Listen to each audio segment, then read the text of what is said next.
David Long last updated 1624. The 29th of April 2018. Getty Images. The ownership of the New Zealand Warriors look set to stay in New Zealand. David White stuff. Richard Fale's consortium may have lost out to Auckland Rugby League in the sale of the New Zealand Warriors.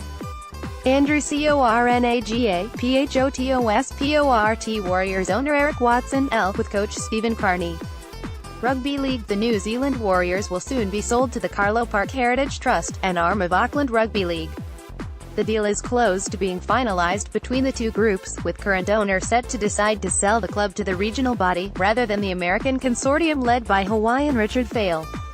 There are plans for a press conference this week to announce the change of ownership once the deal has been completed. It appears that Watson has had a change on heart on the future of the ARL club, having previously agreed terms to sell the Warriors to Fale's group.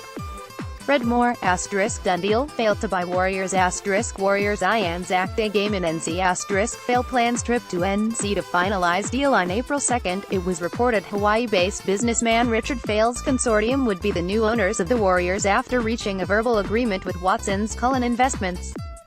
But the latest twist in the long-running saga is that ARL have swooped in with an improved bid to buy the team with the finances of the Carlaw Park Heritage Trust. Fale last week said he would be returning to New Zealand to finalize the sale. "We're tying up the loose ends here," Fale said on April 22nd. "It still looks like we're on track and things will go down the way we expected." Fale said he and Watson's Cullen Investments were down to sorting out the nitty-gritty details of the purchase of the club. "It's tweaks here and there to the purchase agreement," Fale said. "We sent over a draft that we're happy with. They're reviewing it again and we expect them to submit back to us sometime soon, probably early next week." Fale also said he had a big falling out with ARL chairman Cameron McGregor. The saga has been going on since last August, when Auckland businessman Paul Davies put in an offer of what was believed to be $15 million for the club. It was reported at the time that Watson was looking for $20 million and the final price of the Warriors is understood to be closer to $24 million. Negotiations between Fale's group and Watson's Cullen Investments weren't smooth sailing. Fale wanted to do an asset acquisition, where they would buy all the individual parts of the Warriors, but Watson was looking for a share sale, where the club along with its assets and liabilities would be taken over. Feedback. ARL didn't have a problem with a share sale.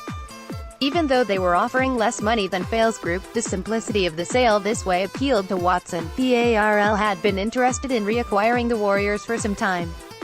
They initially made a joint bid with the Waipara Trust and were granted an exclusivity agreement to buy the Warriors. But when the Waipara Trust pulled out, those negotiations collapsed and the exclusivity agreement ended. They then launched another bid and saw ownership as part of a bigger picture to rejuvenate the sport in Auckland and also set up a semi-professional league. There were initial talks of doing a joint bid with Fale's group, but this didn't last long and relations between the two have been frosty ever since. The ARL had been in discussions with former Kiwis coach Graham Lowe, who was a part owner of the Warriors in the 1990s, and the club's former CEO Wayne Scora. The ARL would need to get approval from the NRL to rubber stamp the sale, but this should be a formality.